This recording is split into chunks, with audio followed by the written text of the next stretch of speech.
Hello बच्चों, स्वागत है आपका फिर से हमारे यूट्यूब चैनल पर। आज हम देखेंगे निपुण भारत अंकुर अभ्यास पुस्तिका गणित कक्षा 3 गणित में बच्चों आज हम देखने वाले हैं सप्ताह 5।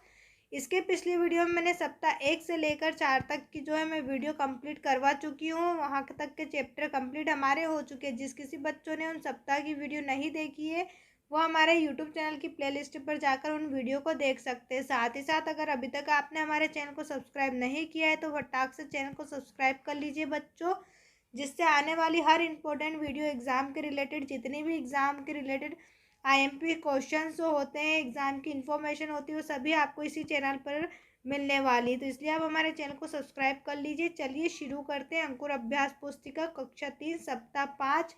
इस वीडियो में हम दिवस 1 से लेकर 6 तक के दिवस सभी के प्रश्न उत्तर हल करने वाले हैं। जहाँ मैं अध्याय 2 का नाम दिया है खिलौनों का आनंद। प्रश्न नंबर 1 है, इनमें से बेलन की आकृति कौन सी है? जो बेलन की आकृति है उस पर हमें टिक करना और जो है ऑप्शन उसमें गोले को भरना है। तो हम देख सकते हैं ऑप्शन डी जो है वो बेलन की आकृति है, तो यहाँ पर हम डी को कुछ इस तरीके से फिल कर देंगे। इसके बाद प्रश्न नंबर 2, इसमें से गोला की आकृति कौन सी? गोला की आकृति कौन सी? तो ऑप्शन सी वाली जो है बच्चों गोले की आकृति है। हम यहाँ सी को इस तरीके से फिल कर देंगे। इसके बाद है प्रश्न नंबर 3, इनमें से शंकु की आकृति कौन सी है? शंकु की आकृति कौन सी बच्चों? ऑप्शन बी वाली आकृति जो है शंकु की आकृति। आप पहचान सकते हैं ये जो हमारी बेलन वाली आकृति हो गई, ये गोले वाली हो गई, ये शंकु वाली। 3 प्रकार की हमने अभी तक आकृति पढ़ ली है। इसके बाद प्रश्न नंबर 4, इनमें से घनाभ की आकृति कौन सी? तो ये जो बॉक्स आप देख रहे हैं कैसा है बच्चों? ये घनाभ है। तो घनाभ की आकृति कौन सी? Option B. बी पर हम फिल कर देंगे। नेक्स्ट प्रश्न है, नीचे बनी आकृतियों की संख्या है। यहाँ पर हमें आकृतियाँ गिननी, तो 1 2 3 4 कितनी आकृतियाँ बच्चों? 4। तो हम यहाँ पर 4 लिख देंगे। प्रश्न नंबर 6, पीली रंग की आकृति का नाम है। पीली रंग की आकृति का क्या नाम है बच्चों? घनाभ। यहाँ पर हम लिख देंगे घनाभ। इसके बाद है प्रश्न नंबर 7, हरे रंग की आकृति का नाम लिखो। हरे रंग की आकृति का नाम क्या है बच्चों? तो यहाँ पर भी हम घनाभ लिख देंगे। हरे रंग की आकृति का नाम क्या है? घनाभ है। इसके बाद नेक्स्ट प्रश्न पे हम आते हैं, इस टेबल पर कितने शंकु रखे? हमें इस पे शंकु गिनने। तो शंकु हमने अभी बताया था, शंकु जो होता है ऐसा कैसा होता है बच्चों? टोपी के आकार का जो होता है उसे हम क्या कहते हैं? शंकु कहते हैं। यहाँ पर हम देख लेते हैं कितने शंकु हैं। 1 2 3 कितने शंकु नजर आ रहे हैं? 3। तो यहाँ पर हम 3 लिख देंगे। प्रश्न नंबर 9, घनाभ की दी गई आकृति में रंग भरो। इस आकृति में बच्चों आपको रंग भरना है, तो आपको जो भी रंग पसंद है आप इस तरीके से इस आकृति में रंग भर सकते हैं। इसके बाद नेक्स्ट प्रश्न है प्रश्न नंबर 10, इस चित्र में कौन सी आकृति दिखाई दे रही है? नाम लिखो। यहाँ पर आपको कौन कौन सी आकृति दिखाई दे रही है? तो बच्चों ये शंकु वाली आकृति हो गई और ये बेलन वाली। कौन सी आकृति हमें दिखाई दे रही है? बेलन और शंकु वाली आकृति हमें दिखाई दे रही है। प्रश्न नंबर 11, कौन सी आकृति बेलन के ऊपर है? आप यहाँ से देख सकते हैं ये जो हमारी आकृति हो गई बच्चों ये बेलन की हो गई और ये ऊपर वाली जो टोपी जैसी ये कैसी हो गई? शंकु आकृति। तो यहाँ पर हम लिख देंगे शंकु। प्रश्न नंबर 12, कौन सी आकृति शंकु के नीचे? अब आप ये देख सकते हैं ये हमारा क्या है? शंकु। शंकु के नीचे कौन सी आकृति बच्चों? घनाभ वाली। इस बॉक्स को हम क्या बोलेंगे? घनाभ। तो ये कैसी आकृति हमारी? घनाभ वाली। प्रश्न नंबर 13, शंकु और बेलन की आकृतियों की संख्या लिखिए। शंकु और बेलन की आकृति की संख्या लिखनी है। शंकु कितने बच्चों? 1 2 3 4 कितने शंकु है? 4। हम यहाँ पर लिख देंगे शंकु 4। बेलन कितने? बेलन हम गिन लेते हैं 1 2 3 4 5 कितने बेलन है? 5। तो यहाँ पर हम लिख देंगे बेलन 5। इसी प्रकार नेक्स्ट प्रश्न की ओर आते हैं। नेक्स्ट प्रश्न करने से पहले बच्चों अगर अभी तक आपने हमारे चैनल को सब्सक्राइब नहीं किया है तो चैनल को सब्सक्राइब जरूर करें और वीडियो को लाइक करके अपने सभी दोस्तों के साथ शेयर ज़रूर करें। साथ ही साथ बच्चों इस वीडियो में इस चैनल पर आपको एग्ज़ाम के रिलेटिंग जितने भी क्वेश्चन आंसर हैं, आईएमपी क्वेश्चन है, 8 ग्रेड है, FLN बुक है, वो सभी आपको इसी चैनल पर उपलब्ध होती रहेंगी। इसलिए चैनल को सब्सक्राइब करें और वीडियो को भी लाइक ज़रूर करें। अब हम देखेंगे सप्ताह 5 दिवस 2 में हम देखने वाले हैं बच्चों प्रश्न नंबर 1, शंकु में कितने कोने हैं? शंकु में कितने कोने हैं? तो हमें यहाँ पर एक कोना बताया गया है, तो हम ऑप्शन सी पे क्लिक कर देंगे और यहाँ पर जो ऑप्शन सी है उसे इस तरीके से फिल कर देंगे। इसी प्रकार प्रश्न नंबर 2 है, घन में कितने किनारे होते हैं? घन में कितने किनारे होते हैं बच्चों? 12 12 किनारे होते हैं। तो हम ऑप्शन बी को इस तरीके से फिल करेंगे। इसी प्रकार प्रश्न नंबर 3, घन में कितने फलक होते हैं? अब हमें कितने बताना है? फलक। अभी हमने किनारे बताए थे घन में, अब फलक बताएंगे। फलक कितने होते हैं? 8 होते हैं बच्चों, सॉरी 6 फलक होते हैं। ऑप्शन बी सही है, तो बी पर हम इस तरीके से फिल कर देंगे। प्रश्न नंबर 4, दी गई आकृति का नाम लिखिए। तो दी गई आकृति कैसी है बच्चों? घनाभ है, और दी गई आकृति का नाम ये क्या है? घन है। ये हमारा घनाभ है और ये हमारा क्या है बच्चों? घन है। इसके बाद नेक्स्ट प्रश्न पर हम आते हैं। प्रश्न नंबर 6, बच्चों आपके घर में पाई जाने वाली घनाभ के आकार वाली किन्हीं दो वस्तुओं के नाम लिखिए। जो आपके घर में इस तरीके से पाई जाने वाली वस्तु, उसका हमें नाम बताना है। तो एक तो पेटी और एक कॉम्पॉक्स। आपके घर में जो पेटी होगी वो घनाभ के आकार की होती है, और आपका जो बॉक्स होता है पेंसिल बॉक्स, वो भी कैसा होता है बच्चों? घनाभ आकार का होता है।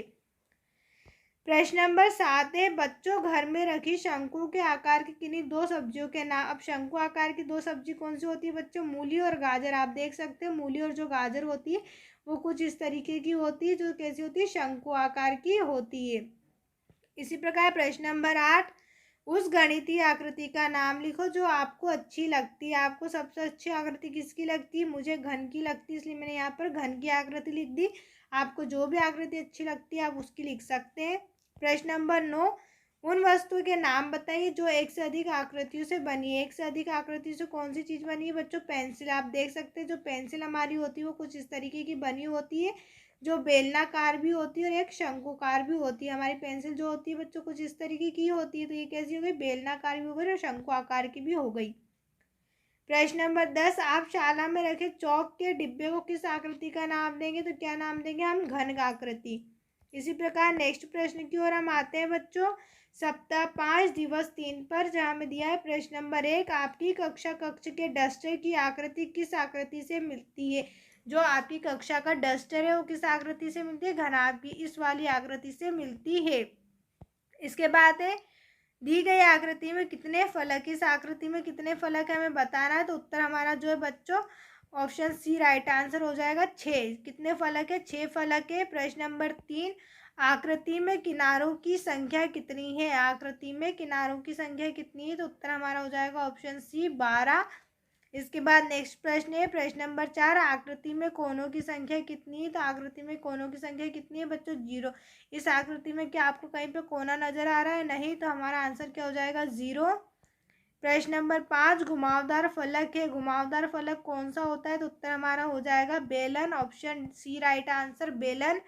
खालिस्तान भरिए, अपने परिवेश से घन और घनाभ जैसे दिखने वाली वस्तु की खोज कीजिए, उनका नाम लिखिए। घन जैसी क्या हो गई बच्चों? पासा। और घनाभ कैसी हो गई? हमारे पेटी। पासा कैसा होता है? कुछ इस तरीके का जो होता है बच्चों हमारा क्या होता है? पासा होता है। और घनाभ हमारा कुछ इस तरीके का होता है। आप देख सकते हैं कुछ इस तरीके का जो है घनाभ हमारा बना हुआ होता है। इसके बाद नेक्स्ट प्रश्न है, अपने परिवेश में गोला और बेलन जैसी दिखने वाली आकृति की खोज कर उनका नाम लिखिए। गोला जैसी कौन दिखती है बच्चों? गेंद जो है वो कैसी दिखती है? गोले जैसी दिखती है। और बेलन जैसा क्या दिखता है? पाइप दिखता है। प्रश्न नंबर 8 है, निम्न आकृतियों में से एक रेलगाड़ी का चित्र बनाइए जिसमें सभी आकृतियों का समावेश हो। तो यहाँ पर हमें क्या करना है बच्चों? एक रेलगाड़ी का चित्र बनाना है जिसमें ये सारी चीज़ें लगी हुई होनी चाहिए। तो यहाँ से अगर हम रेलगाड़ी का बनाते तो आप इन बॉक्स को उठा सकते हो इस तरीके से। ये वाला बॉक्स सामने ले लिया इस तरीके से, आप देख सकते हैं। एक बॉक्स सामने ये वाला लिया है, एक सेकंड वाला बॉक्स ये लिया है। और अगर हम देखे जाए इस गोले का प्रयोग हम उसके टायर बनाने में कर सकते हैं। इस तरीके से जो है आप ट्रेन के पहिए बना सकते हैं। यहाँ पर आप जो शंक्वाकार यहाँ पर इस तरीके से जो उसका हॉर्न टाइप का कुछ भी आप इंजन वगैरह धुआं निकलने के यहाँ बना सकते हैं। और साथ ही साथ इसके अलावा आप जो भी चीज़ें इसमें ऐड कर सकते हैं जिससे आपका जो है रेलगाड़ी का चित्र बन जाएगा। इसके बाद प्रश्न नंबर 9, ऐसी आकृति का नाम बताइए जिनमें एक भी किनारा ना हो। तो एक भी किनारा किसमें नहीं होता? व्रत में। आप देख सकते हैं जो व्रत है इसमें कहीं भी आपको किनारा नहीं दिखाई देगा। इसके बाद है नेक्स्ट प्रश्न बच्चों, सप्ताह 5 दिवस 4 में हम देखेंगे दी गई आकृति में क्या समान है। अभी दी गई आकृति में क्या समान है हमें बताना है। किनारे, फलक, कोने क्या समान है बच्चों? तो उत्तर हो जाएगा हमारा तीनों। डी वाला ए बी तीनों किनारे, फलक और कोने इसमें समान है। इसके बाद नेक्स्ट प्रश्न है प्रश्न नंबर 2, प्रश्न क्रमांक 1 में दी गई आकृति के नाम है। आकृति के नाम क्या है बच्चों? घन और घनाभ। ये हमारा क्या होता है? घन। और ये हमारा क्या होता है बच्चों? घनाभ होता है। तो दी गई आकृति के नाम क्या है? घन और घनाभ। किस आकृति का किनारा घुमावदार है? किस आकृति का जो किनारा होता है वो घुमावदार होता है। तो बेलन की जो आकृति होती है उसका किनारा कैसा होता है? घुमावदार होता है। प्रश्न नंबर 4, बेलन जैसी दिखने वाली आकृति। बेलन जैसी दिखने वाली इनमें से आपको आकृति पहचानी, तो उत्तर हमारा डी वाला हो जाएगा। ये जो हमारी बेलन जैसी दिखने वाली आकृति है। प्रश्न नंबर 5 है, किन आकृतियों का प्रयोग करके बड़ी व मजबूत मीनार बनाई जा सकती है? कौन सी आकृति का हम प्रयोग करें जिससे बड़ी और मजबूत मीनार बनेगी? तो घन और घनाभ। ऑप्शन सी राइट आंसर है। इस नेक्स्ट प्रश्न है, खालिस्तान भरिए। प्रश्न नंबर 6, बेलन में 2 सपाट फलक होती है। कितनी सपाट फलक होती है? 2। घन और घनाभ की सतह कैसी होती है? घन और घनाभ की सतह सपाट होती है। इसके बाद नेक्स्ट प्रश्न है, शंकु में घुमावदार सतह होती है। शंकु में घुमावदार सतह कितनी होती है? 1 होती है। जो हमारा शंकु होता है बच्चों इस तरीके का होता है। अब इसमें घुमावदार सतह आपको ये जो दिख रही है कितनी है? सिर्फ 1 है। तो यहाँ पर 1 हो जाएगा। गोले दिखने वाली आकृतियों के नाम लिखिए। गोल दिखने वाली आकृति गेंद और कंचे। कंचे आपको पते होंगे बच्चों, जो जिसे कुछ लोग जो है कुछ लोग आंटी भी बोलते हैं। इसके बाद नेक्स्ट प्रश्न है, प्रश्न नंबर 10, ईंट किस आकृति का उदाहरण है? तो ईंट जो है हमारी घनाभ वाली आकृति का उदाहरण है। आप देख सकते हैं जो ईंट होती है वो कुछ इस तरीके की बनी हुई होती है। तो ये हमारी कौन सी आकृति होती है बच्चों? घनाभ वाली होती है। इसके बाद नेक्स्ट प्रश्न है, प्रश्न 11, आइसक्रीम का कोन किस आकृति का उदाहरण? तो आइसक्रीम का कोन जो है शंकु आकार का। आपने देखा होगा जो आइसक्रीम का कोन होता है वो कुछ इस तरीके का होता है। तो ये कैसा आकार है? एक शंकु आकार का है। प्रश्न नंबर 12, 10 के सिक्के को एक दूसरे के ऊपर रखने पर कौन सी आकृति का निर्माण होगा? हम अगर 10 का सिक्का है उसको एक के ऊपर एक, एक के ऊपर एक, एक के ऊपर एक रखते जाएंगे तो आप देखेंगे कि जो है वो ऊंचा होता जाएगा। तो कौन सी आकृति में बदल जाएगा? वो बेलन की आकृति में बदल जाएगा।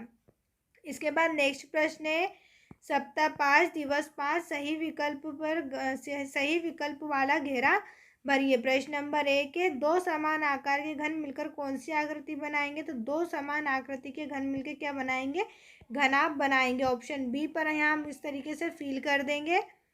प्रश्न नंबर 2, 4 घनों को कितने प्रकार से जोड़ सकते हैं? तो 4 घनों को हम कितने प्रकार से बच्चों जोड़ सकते हैं? हम हमारा उत्तर राइट, यहाँ पर ऑप्शन डी हमारा राइट आंसर हो जाएगा और हम यहाँ डी को फिल कर देंगे। इसी प्रकार नेक्स्ट प्रश्न है बच्चों, दी गई आकृति को किस आकार से पूरा किया जा सकता है? ये जो हमें आकृति दी गई है बच्चों इसको किस तरीके से हम पूरा करेंगे? तो हम देख सकते हैं ऑप्शन डी वाला अगर हम बॉक्स यहाँ पर फिल करते तो हमारी जो दी गई आकृति है वो पूरी तरीके से फिल हो जाएगी। आप देख सकते हैं इस तरीके से जो है हमारी आकृति पूरी तरीके से फिल हो जाएगी। ऑप्शन डी राइट आंसर है और डी पर हम इस तरीके से फिल करेंगे। प्रश्न नंबर 4 है, बस के पहिए का आकार होता है। बस के पहिए का आकार कैसा होता है बच्चों? बेलनाकार होता है। ऑप्शन ए हमारा राइट आंसर हो जाएगा, बेलनाकार होता है। प्रश्न नंबर 5, आपकी पुस्तक किस आकृति की? तो हमारी पुस्तक घनाभ की आकृति की। ऑप्शन बी को हम फिल करेंगे। नेक्स्ट प्रश्न है, खालिस्तान भरिए मकान की सीढ़ी की आकृति है। तो मकान की सीढ़ी की आकृति कैसी है बच्चों? घनाभाकार है। पानी की टंकी की आकृति, पानी की टंकी कैसी होती है? बेलनाकार। आपने देखा होगा जो पानी की टंकी होती है वो कुछ इस तरीके से बनी हुई होती है। तो ये कैसी है बच्चों? बेलनाकार है। जोकर की टोपी की आकृति आपने देखा होगा, आप बर्थडे पे या जोकर की टोपी कोई सी भी टोपी लगाते हो कैसी होती है? शंक्वाकार की। तो यहाँ पर हम लिख देंगे शंक्वाकार। प्रश्न नंबर 9, दिए गए चित्र में कौन सी आकृति का उपयोग किया गया है? नाम लिखिए। यहाँ पर कौन सी आकृति का प्रयोग किया गया है हमें लिखना है। उत्तर हमारा हो जाएगा बच्चों, आप देख सकते हैं ये बेलन वाली आकृति, ये शंकु वाली आकृति और ये हमारा आयत है। तो यहाँ पर हम लिख देंगे शंकु, बेलन और आयत की आकृति का प्रयोग किया है। प्रश्न नंबर 10, खाली डिब्बों और पाइपों का इस्तेमाल करके गुंबद वाले कमरे का निर्माण कीजिए तथा उसमें प्रयोग किए गए आकारों का नाम लिखिए। तो गुंबद वाले कमरे का निर्माण करने के लिए कौन सी आकृति का नाम होगा? शंकु, बेलन और वृत्त। प्रश्न नंबर 11 है, 5 से 10 सिक्कों का इस्तेमाल करके एक मीनार बनाइए तथा वह किस आकृति की है? तो वो कैसी आकृति की हो जाएगी बच्चों? बेलनाकार आकृति की हो जाएगी। नेक्स्ट है सप्ताह 5 दिवस 6। दिवस 6 में हम देखेंगे हमारे घर में गोल क्या है? तो हमारे घर में गोल क्या है? माचिस, पेन, दरवाजा। उत्तर होगा गेंद। गेंद जो है हमारे घर में कैसी है बच्चों? गोल है। प्रश्न 2, गाजर का आकार कैसा होता है? तो गाजर का आकार होता है शंकु आकार। ऑप्शन ए पे हम फिल कर देंगे। चौक के डिब्बे का आकार, चौक के डिब्बे का आकार कैसा होता है बच्चों? घन जैसा। ऑप्शन बी है यहाँ पर हम फिल करेंगे। पाइप का आकार कैसा होता है? पाइप का आकार होता है बेलन जैसा, तो हम बी पर यहाँ पर फिल कर देंगे बेलन जैसा। खालिस्तान भरिए 5वें नंबर पे, एक ऐसी आकृति जिसमें एक भी किनारा नहीं, तो जिसमें एक भी किनारा नहीं होता वो कौन सी आकृति होती है? गोला आकृति के 2 किनारे घुमावदार होते हैं। बेलन के जो किनारे होते हैं वो कैसे होते हैं? घुमावदार। आप देख सकते हैं जो बेलन होता है ऐसा होता है, इसमें 2 किनारे कैसे होते हैं? घुमावदार होते हैं। इन आकृतियों के नाम लिखिए। तो एक का नाम हम यहाँ पे क्या लिख देंगे? घन, और एक का नाम हम लिख देंगे घनाभ। घन और घनाभ। प्रश्न नंबर 8 है शंकु के आकार का चित्र। तो यहाँ पर मैंने शंकु के आकार का चित्र इस तरीके से बना दिया है। आप भी अच्छे से पेंसिल से बना सकते हैं, चाहे तो उसमें रंग भी भर सकते हैं अपने शिक्षक या टीचर से पूछकर। प्रश्न नंबर 9, यदि आप घन और घनाभ को मिलाते हैं तो कौन सी आकृति मिलती है? घन और घनाभ को मिलाकर हमें घनाभ आकृति मिलती है। 6 पासों का उपयोग करके अपनी पसंद का कोई आकार बनाइए। तो 6 पासों की आकृति को मिलाकर हम क्या बना सकते हैं बच्चों? घनाभ। आई होप बच्चों आपके जितने भी डाउट है वो सभी इस वीडियो में क्लियर हो गए होंगे। अगर अभी भी आपको कोई डाउट है तो आप मुझे कमेंट करके बता सकते हैं। साथ ही साथ अगर अभी तक आपने हमारे चैनल को सब्सक्राइब नहीं किया है तो फटाक से चैनल को सब्सक्राइब कीजिए, जिससे आने वाली हर वीडियो आप तक पहुंचती रहे। नेक्स्ट वीडियो हम देखेंगे सप्ताह 6 की वीडियो। जब तक बने रहे हमारे यूट्यूब चैनल से। बाकी की सभी वीडियो के लिए आप हमारे यूट्यूब चैनल की प्ले लिस्ट पर जाके विजिट कर सकते हैं। देखने के लिए बच्चों आपका बहुत बहुत धन्यवाद।